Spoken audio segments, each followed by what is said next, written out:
श्रीमन्नारायण नारायण नारायण श्रीमन्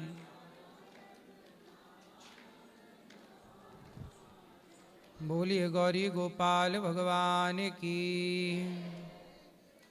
कृष्ण कन्हैया लाल की जय। जय श्री राधे श्याम। स्वागत है आपका आज की मंगलमयी प्रश्नोत्तरी में। किस किस का सवाल है? जिनका जिनका सवाल वो हाथ उठाएंगे। दे दो भैया। जय श्रीमन्नारायण गुरुदेव, दंडवत प्रणाम जी। महाराज श्री, इस दास का प्रश्न ये है कि आप पहले तो अपनी दिनचर्या के बारे में बता दिए ताकि हम साधकों के लिए भी एक दिनचर्या बन सके। ऐसे बहुत आलस हो जाता है। दिनचर्या यही है, सुबह जल्दी जाग जाना। जल्दी मतलब जो आपका सूर्योदय के पहले जाग जाएं बेस्ट है। जल्दी से जाग करके और फिर बढ़िया से 2 गिलास 3 गिलास सवेरे पानी पीना चाहिए। 100-200 कदम चलना चाहिए। फ्रेश होके स्नान करके सूर्य भगवान को जल चढ़ाना चाहिए। अपनी पूजा पद्धति जो भी पूजा पाठ का क्रम है, नाम जप है, पाठ हैं, सुंदरकांड, हनुमान चालीसा जो भी आप करते हैं वो करना चाहिए। फिर ये करके सुबह थोड़ा सा नाश्ते में फल लेना चाहिए और ये सब फल लेकर के फिर अपने कार्य में निकल जाओ। जो भी आपका काम है दिन भर वो काम करते हुए और भगवान का स्मरण बनाए रखिएगा। हे नाथ मैं आपको कभी भूलूं नहीं।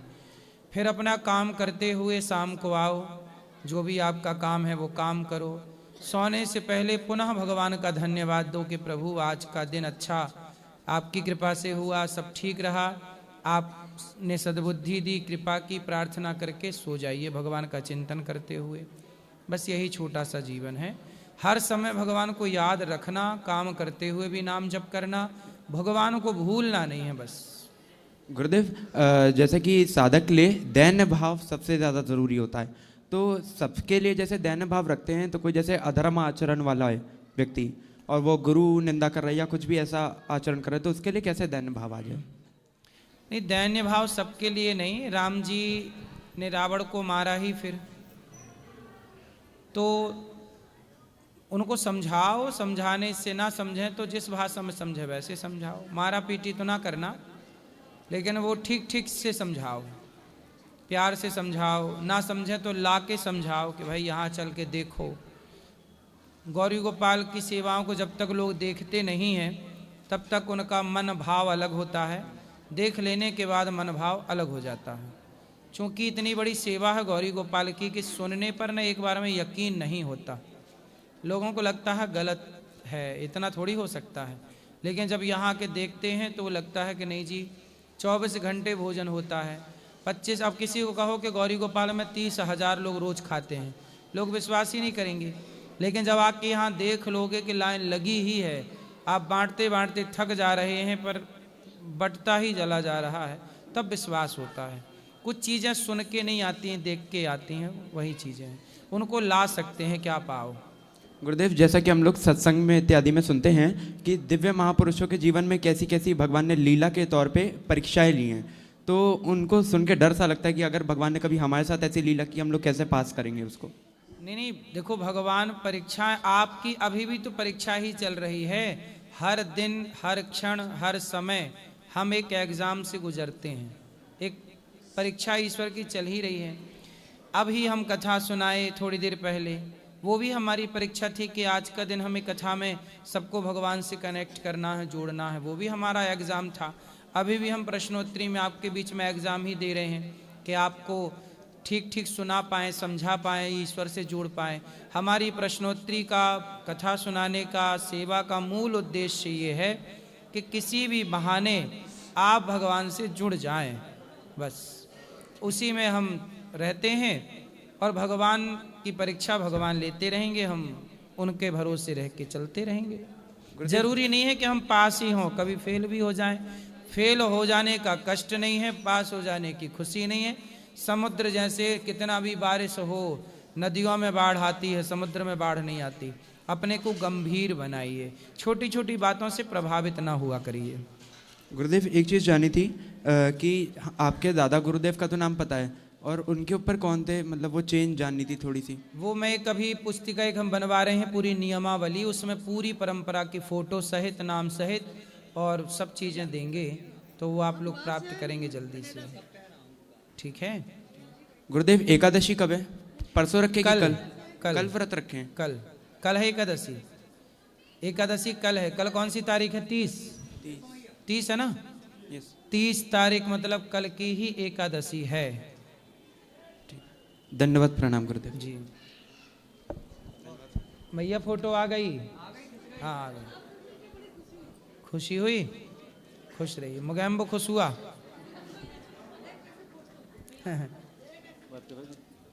राधे राधे प्रभु जी। जी प्रभु जी, मैं ये पूछना चाहता हूँ, आया हूँ वृंदावन 2 बार आ चुका हैं? मैं 2 बार वृंदावन आ चुका, अपने लड्डू गोपाल को ले जा नहीं सका, ले जाओ। तो मैं इसके लिए आपसे पूछना चाहता हूँ, बोलो। तो ले जा सकते हैं कि नहीं? ले जा सकते हैं। तो मेरा कहने का मतलब है कि मेरा कहने का मतलब है कि उनका पूजा पाठ के लिए तो मैं तो ऐसा सब कुछ अपना नियमिंग है, सब एकदम स्वास्तिक भोजन है, सब कुछ हाँ है। तो सेवा पूजा करिए प्रेम से। और कोई प्रॉब्लम अभी दीक्षा तो नहीं हो पाया है गुरु से? कोई बात नहीं, पूजा फिर भी करिए। इसके लिए मैं आपसे पूछना चाहता हूँ। सेवा करिए, पूजा करिए। अभी बैठ जाओ, पहले वहाँ बैठो चुपचाप, फिर अभी बोलेंगे। राधे राधे गुरुजी। जी गुरुजी, मैं आपकी प्रोग्राम तो हर रोज़ देखती हूँ और यहाँ आके तो बहुत अच्छा लग रहा है। सबसे बड़ा बात है गुरुजी, यहाँ पे देख के ऐसा लग रहा है एक दिन का खाना कोई नहीं देता है, और आप यहाँ पे इतना बड़ा जो काम कर रहे हैं, सबको इतना खाना दे रहे हैं। माइया को रखे हैं, हम देखे हैं वृद्धाश्रम माताओं को जो अपने के ठुकरा दिए हैं, आप इतने प्यार से रख रहे हैं। तो सबसे पहले गुरुजी इसके लिए तो बहुत बहुत धन्यवाद, बहुत बहुत प्रणाम आपको, आप जो सेवा किए जा रहे हैं। गुरुजी, मेरा प्रश्न ये है कि मन बहुत समय विचलित हो जाता है छोटे छोटे बातों में, संसार में बच्चे हैं या दुख पहुंच जाता है, तो ये सबसे ऊपर उठ के मैं भगवान का मार्गदर्शन कैसे करूं, मैं अपने आप को शांत कैसे रखूं? मैं पढ़ती हूं, कुछ कुछ कथाएं आपकी सुनती हुई हूं, लेकिन भाग दौड़ की ज़िंदगी में हो जाता है ना, मन खराब हो जाता है तो बहुत हो जाते हैं, दुख है तो बहुत दुख हो जाते हैं, तो अब क्या करूं? आप थोड़ा मार्ग दिखाइए हमें। किसको दुख होता है? आपको? हाँ, हो तो जाते हैं। सुख किसको होता है? आपको? आपने सुख दुख के केंद्र में अपने को बिठाया है, इसलिए सुख दुख आपको होता है। आप ये मत कहो कि मेरा सुख मेरा दुख, आप अपने आप को भगवान के हवाले कर दो। छोटा सा बच्चा जब माँ के आश्रित रहता है तो उस छोटे से बच्चे को कोई चोट लग जाए, कोई कष्ट हो जाए, तो जितना कष्ट उस बच्चे को है उससे ज़्यादा कष्ट उसकी माँ को रहता है कि नहीं? हाँ गुरुजी, वो तो है। ऐसे ही जब आप अपने को सौंप देंगे तो आपका दुख दुख रह ही नहीं जाएगा, आपका दुख भगवान का दुख हो जाएगा जी। आपका सुख भगवान का सुख हो जाएगा। अपने को पूर्ण समर्पित कर दीजिए। वो समर्पण यदि आ जाए, हर ये सबके लिए है, यदि ये समर्पण आ गया कि हम भगवान के हैं, फिर आपका अपना कहाँ सुख है और आपका अपना कहाँ दुख है, आप सुख दुख से मुक्त हो गए। हाँ, ये तो सही बात है। और आज तो मेरा जीवन सच में धन्य हो गए। मैं सुबह आज बाके बिहारी जी का दर्शन किया, इतना अच्छा हुआ, 2-3 बार, मतलब इतना खाली था, और आज तो आपका भी हो गए गुरुजी, मैं बहुत धन्य हूँ। इसलिए भगवान के बन करके रहिएगा। हाँ। जो हो रहा है वो भगवत इच्छा है, ये भाव रखिएगा, सदा भगवान के आश्रित रहिएगा। जी गुरुजी, नमस्ते। खूब प्रेम से नाम जपिएगा। सीताराम गुरुजी। जी गुरुजी, मैं 11 महीने पहले यहाँ पर आया था और 20 दिन रहा था यहाँ पर। तो 20 दिन रहा था यहाँ पर, और मैंने आपकी सारी सेवाएं देखी थी यहाँ पर, और जैसे कि आपने बता रखा है और मैंने भी देख के आया हूँ। मैं ऊपर 1 साल पहले भी देखा था और अभी भी देख के आया हूँ। जैसे 365 करीब उससे ज़्यादा भी आपके पास रह चुकी है, और अभी भी आप सेवा दे रहे हो। और अन्य क्षेत्र है वो आप 24 घंटे चला रहे हो, और संत सेवा कर रहे हो, गौशाला चला रहे हो, इतने सारे अच्छे काम कर रहे हो गुरुजी। तो मैं ये चीज़ आप में देखकर मैं आपसे बहुत प्रभावित रहता हूँ, और आपका बहुत बहुत आदर करता हूँ, मैं आपको बहुत मानता हूँ गुरुजी। और जितने भी ये गुरुजी जो मीम्स बनाते हैं ना आपके, ये अच्छा काम कर रहे हैं गुरुजी, क्योंकि जो मीम्स बना रहे हैं उन्हीं की वजह से लोगों को पता चल रहा है कि महाराज जी ऐसा काम कर रहे हैं। यहाँ पर जब लोग आएंगे और देखेंगे कि इतना अच्छा काम चल रहा है, सही है। हाँ, तो ये जो मीम्स बनाते हैं आपके, चाहे पॉजिटिव वे हो चाहे नेगेटिव वे हो, लेकिन ये मीम्स वाले, इनका बहुत ज़्यादा धन्यवाद करना चाहिए, क्योंकि इन्हीं की वजह से जो आपकी सेवाएं हैं वो पूरे भारतवर्ष में दिख रही है। सही है, इसलिए हम इनसे कभी शिकायत नहीं करते। ये अच्छा कर रहे हैं बेचारे, बढ़िया कर रहे हैं। और गुरुजी, मैं आपका बॉडीगार्ड बनने के लिए आया था 1 साल पहले, और उस पर 27 मिलियन व्यूज़ गए थे। हाँ, तो अब अब बन गए? नहीं, बने नहीं, कुछ रीज़न था इसलिए मैं आया नहीं, लेकिन अब मैं ब्लॉगिंग चालू की है गुरुजी। और सही है, सही है। हाँ, तो ये बात है गुरुजी, आप खुश रहिए। हाँ, उसमें गुरुजी जैसे जो मीम्स बनाते हैं वो जब पॉजिटिव बनाते हैं तो आपको कैसा महसूस होता है कि पता चल रहा है लोगों को और हो रहा है ये? बस हमें इतना पता है कि हम वृद्ध माओं के काम आते हैं सेवा के लिए। समाज की सेवा अन्य क्षेत्र से होती है, कथाओं से होती है, और बचे हुए समाज को हम हंसाने का काम करते हैं। हमसे कोई रोता नहीं है, हमसे कोई हंसता ही है। और किसी के होठों पे मुस्कान भरना, आप किसी के होठों की मुस्कान की वजह बन रहे हैं, तो ये भी एक भक्ति ही है कि आप कारण बन गए ना किसी की मुस्कान का। रोते हुए को हंसाना ये तो पुण्य ही है। जी गुरु। तो डायरेक्ट इनडायरेक्ट यदि कोई हंस रहा है तो पुण्य है। इसलिए हम अपनी बिंदास जिंदगी जीते हैं। कोई हंसे, कोशिश ये सब हंसे, सब प्रसन्न रहें। किसी हम रुलाते नहीं हैं किसी को। जी गुरुजी, मैं आपसे आशीर्वाद चाहता हूँ, मैं बहुत अच्छा ब्लॉगर बनना चाहता हूँ। मैं आपसे आशीर्वाद चाहता हूँ कि मैं बहुत अच्छा ब्लॉगर बनूँ। बिल्कुल बनो, आशीर्वाद है आपका। खुश रहे। जी गुरुजी। अच्छा भी और बड़ा भी बनो। राधे राधे गुरुजी। जी गुरुजी, हम 1.5-2 साल पहले आपसे जुड़े हैं, और पिछले बार भी आए थे हम यहाँ, तो अकेले आए थे, दादी को लेके आए थे। इस बार माँ भी आई है और पत्नी भी है और ये 2 बच्चे भी हैं। सबको थोड़ा आशीर्वाद दे दीजिए। खुश रहिए, सुखी रहिए।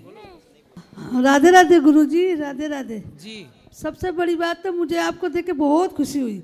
मैं आपको टीवी में हमेशा देखती हूँ, आप बड़े हेल्थी से, आप कमज़ोर लग रहे हो यहाँ पे लाइव देख के, पर अच्छा लग रहा है मेरे को, बहुत अच्छा। आप सबकी मदद करते हो, आपको मैं साक्षात भगवान देख रही हूँ। हम आपके बेटे हैं, दास हैं। मेरे को इतनी खुशी हो रही कि मैं शब्दों में नहीं कह सकती। आपको दुनिया की उम्र आपको लग जाए। खुश रहिए। बहुत अच्छा लगा, बहुत क्यूट लग रहे हो। You are very very smart. अब मेरा नाम नीलू है, और वैसे मैं सिख फैमिली से बिलोंग करती हूँ। परविंदर कौर मेरा नाम है, और मैं एलोन हूँ। हस्बैंड की डेथ हो चुकी है, मैं अकेली दिल्ली में रहती हूँ, और भगवान की शक्ति है मेरे पास। कहते हैं ना, जिसका कोई नहीं उसका रब होता है, होता है ना सर। आप बस, मुझे बहुत खुशी हुई है कि आप मुझे साक्षात आज नज़र आ गए हो। खुश रहिए, राधे राधे, प्रसन्न रहिए। जय सिया राम गुरुजी। मैं नागपुर से अलका मराठे हूँ। सवाल तो बहुत लेके आई थी, लेकिन आपको देख के एक भी सवाल नहीं कर पा रही हूँ। पता नहीं क्यों। टीवी में देख के बहुत खुश होती हूँ, आपके प्रवचन सुनती हूँ, आपके भजन सुनती हूँ, लेकिन आपको सामने देख के विश्वास नहीं हो रहा। हिंदी नहीं जानती ज़्यादा, नागपुर से हूँ, फिर भी प्रयास कर रही हूँ। आपको सामने देख के विश्वास नहीं हो रहा कि आप मेरे सामने हो। पता नहीं क्यों आंसू आ रहे मेरे आँख से। ये मेरी बहन पूना से है, पूना से मिलने को आई है। ऐसा विश्वास नहीं हो रहा था कि आप हमको मिल जाएंगे। तो हम पूना तो गए थे कल। ये पूना से आई है, लेकिन मेरा सवाल ये है, अच्छे लोगों की भगवान परीक्षा क्यों लेते हैं? लेते भी हैं, परीक्षा में पास भी करते हैं भाई।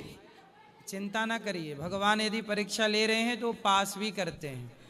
आप परीक्षा में हैं, मतलब ईश्वर आपसे कुछ विशेष काम करवाना चाहते हैं। लेकिन आपसे मेरे को आशीर्वाद लेना है कि जितनी भी परीक्षा ले मेरी ले, लेकिन मेरा मतलब क्या बोलते कि नहीं ढलना चाहिए कि मेरी जो भी परीक्षा लेंगे ना उसमें मेरे को सहयोग देना चाहिए उन्होंने। बस यदि ईश्वर दुख देते हैं तो दुख सहने की ताकत भी देते हैं। इतना भी दुख नहीं देना चाहिए ना कि एकदम से ऐसा लग रहा कि जमीन फट जाए, मैं उसमें गिर जाऊं। तो क्या हो गया आपको, क्या दुख है बताओ? बहुत सारे दुख है, इतने समाज में नहीं बात कर सकती हूँ। आप समझ लेना, आप मेरे, एक तो मेरे को माँ नहीं है, बाप नहीं है, कुछ भी नहीं, आप मेरे सब कुछ हो।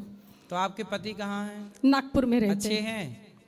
अभी अच्छे ही बोलना पड़ेगा ना, 2 बेटे हैं बहुत अच्छे हैं। अभी परिक्रमा करने गए हैं, छोटा वाला बेटा लेके आया है मेरे को नागपुर से जी 56 की उम्र में पहली बार ये वृंदावन देखी, ऐसा लग रहा मैं स्वर्ग में आ गई हूँ। जी वहाँ नागपुर से बाहर नहीं आई थी। पति हैं आप? है बहुत अच्छे थे अभी तक तो, 38 साल हो गए शादी को, लेकिन थोड़ा सा बीच में ऐसे समझ रही हूँ मैं कि आपकी कथा सुन के कि कुछ मेरा प्रारब्ध बुरा होगा, इसलिए अभी तक तो इतने साल तक अच्छी शादी चली, लेकिन 2 साल में थोड़ा बड़े बेटे की शादी हो गई अभी 2 साल पहले, तो थोड़ा सा घर में नहीं क्या कलह होता है। लेकिन आपके प्रवचन आपकी कथा सुन के नहीं क्या ऐसा सोचती हूँ कि कल का दिन अच्छा आएगा मेरे लिए और सब भगवान मेरा अच्छा ही करेंगे, उनके बच्चे हैं सब। आपकी कथा सुन के ये सोच रही हूँ मैं, आपका दर्शन हो गया, बहुत भाग्यवान हूँ मैं। खुश रहिए।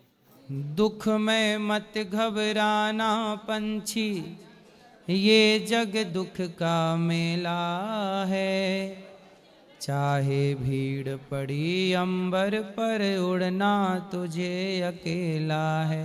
सब अच्छा होगा, निश्चिंत रहिएगा। बिहारी जी के द्वार पे जो आ गया, बिहारी जी के चरणों में जो आंसू बहा लिया, उसके आंसू भगवान पहुँच देते हैं सदा सदा के लिए। राधे राधे गुरुजी। हाँ जी गुरुजी, मैं असम से आया हूँ। 19 तारीख को गुरुजी मैं फर्स्ट टाइम वृंदावन आया। हाँ। और उसी रात को गुरुजी मैं यहाँ गौरी गोपाल आश्रम में दवा के भोजन खाया, और लेकिन भोजन ग्रहण करने के बाद जब मैं बाहर निकला तो भोजन तो पेट में चला गया था, लेकिन मेरा जूता किसी और के चरणों में चला गया गुरुजी। गुरुजी फर्स्ट टाइम वृंदावन आया, सोचा वृंदावन है कुछ लीला होगी, तो दूसरे दिन भी मैं आया गुरुजी, लेकिन फिर से जूता चोरी। अब इसलिए जूता के लिए हमने वहाँ काउंटर लगवाया है गुरुजी। अब ये तो अभी बनाई है ना, पहले तो नहीं था ये। हाँ। तो गुरुजी क्या हुआ, फिर तीसरे दिन से मैं एक जूता पहन के आता था। हाँ। फिर दूसरा जूता पहन के चला जाता था गुरुजी। गुरुजी मेरा बस एक ही प्रश्न है जी। वृंदावन में गुरुजी पहले अहंकार उतरता है या जूता है? अहंकार उतरता है या जूता? सही है। देखो, जूता चोरी हो जाना ये शनि उतर जाना है एक प्रकार का, और ठीक है गुरुजी। दो जूता इसलिए हम कह रहे हैं कि वृंदावन आओ तो जूता पहन के ही मत आओ। यहाँ तो भगवान नंगे पांव चले हैं, यहाँ तो इस रज में हमारे शरीर का स्पर्श इस रज से होना चाहिए, तब तो हमारे जीवन का रजोगुण अभिमान समाप्त होगा। सही है गुरुजी। इसलिए यहाँ नंगे पांव घूमना चाहिए। अभी तो नंगे पांव घूम रहे हैं गुरुजी। जब तक भगवान कृष्ण वृंदावन रहे हैं 10.5-11 साल तक भगवान नंगे पांव रहे हैं, इसलिए यहाँ तो नंगे पांव ही रहने का आनंद है। और जूता चप्पल पहनो भी तो बिल्कुल सस्ते वाले। बोलो। ठीक है गुरुजी, धन्यवाद।